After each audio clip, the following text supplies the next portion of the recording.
Assalamualaikum warahmatullahi wabarakatuh. Perkenalkan, nama saya Filda Sabrina dengan NIM 25052770003. Saya berasal dari program studi D3 Teknologi Laboratorium Medis tingkat 1.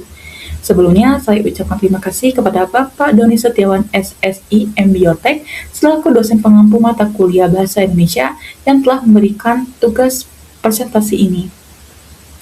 Di sini saya akan mempresentasikan suatu artikel jurnal yang berjudul Analisis Korelasi GDP, HbA1c, dan Partisipan yang ditulis oleh Nidaul Hasanah dan Zulis Ikawati. Sebelumnya, izinkan saya untuk membacakan dan menyampaikan pendahuluan pembahasan kali ini. Glukosa darah puasa dan HbA1c atau hemoglobin A1c identik dengan diagnosis penyakit diabetes mellitus. Lalu, apa definisi dari penyakit diabetes mellitus itu sendiri?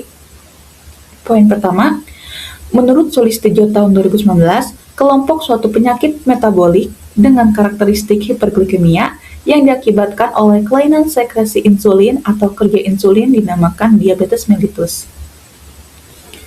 Poin kedua, HbA1c adalah indikator glikemik 2-3 bulan yang berguna untuk mendiagnosis dan memonitoring diabetes. Namun, keterbatasannya yakni bisa bias karena anemia, varian hemoglobin, dan umur sel darah merah. Serta akurasinya juga tidak selalu terjamin pada semua populasi. Hasanah dan Ikawati tahun 2021. Poin ketiga, menurut Anggraini et al. Tahun 2020, keunggulan pemeriksaan HbA1c dibandingkan tes glukosa darah puasa dilihat dari kemampuannya yang dapat menunjukkan rata-rata kadar glukosa darah sekitar 3 bulan. Sementara tes glukosa darah puasa hanya menunjukkan kadar gula pada waktu pengambilan sampel saja dan tidak menggambarkan dalam pola jangka waktu yang panjang. Selanjutnya, metodologi penelitian. Metodologi penelitian pembahasan kali ini diantaranya meliputi poin pertama, metode. Metode penelitian yang digunakan yakni metode penelitian observasional analitik dengan desain cross-seksional. Menurut Sukitjo Notoatmojo tahun 2012, penelitian cross-seksional merupakan bentuk penelitian observasional analitik yang melakukan pengukuran variabel bebas dan variabel terikat secara simultan pada satu waktu. Desain ini digunakan untuk mengetahui hubungan atau asosiasi antar variabel. Poin kedua, populasi dan sampel.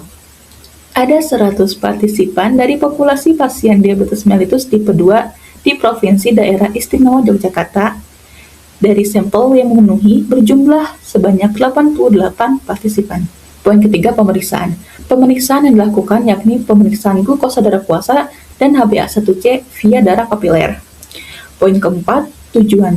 Tujuan dari penelitian ini yakni untuk mengetahui korelasi antara HbA1c dengan glukosa darah puasa serta kaitannya dengan karakteristik partisipan penelitian. Poin kelima, teknik.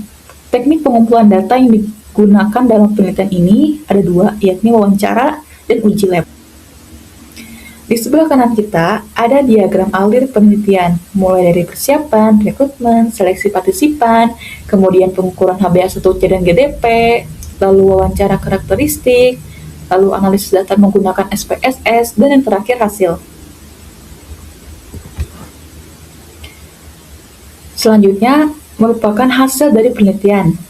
Poin pertama, variabel seperti jenis kelamin, status merokok, menu harian, aktivitas fisik, dan durasi diabetes mellitus tidak berkorelasi signifikan terhadap glukosa darah puasa maupun HbA1c.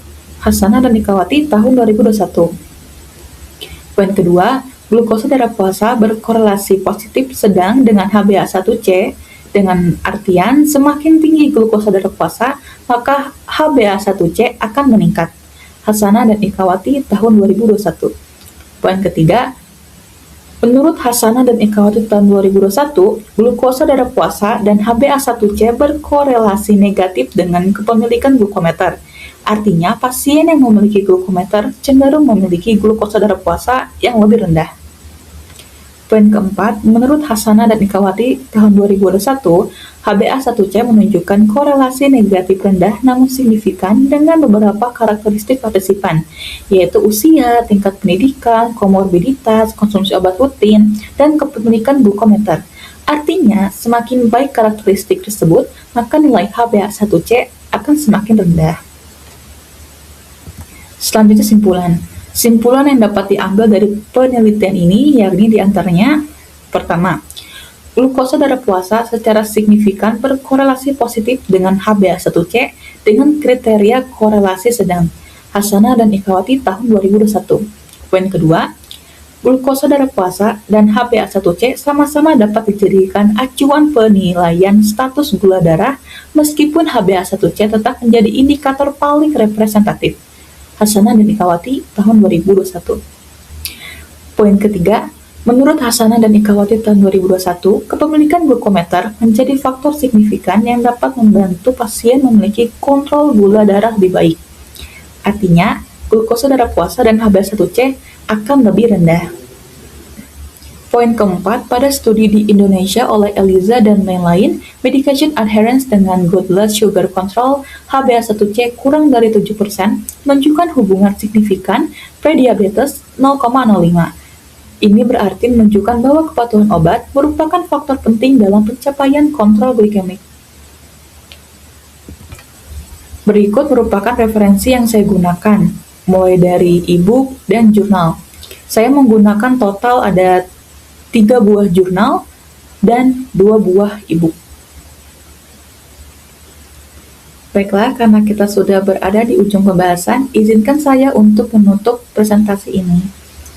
Sebelumnya, saya ucapkan terima kasih banyak atas perhatiannya dan mohon maaf apabila ada perkataan dan perbuatan saya yang kurang berkenan. Wabillahi taufiq wal hidayah. Wassalamualaikum warahmatullahi wabarakatuh.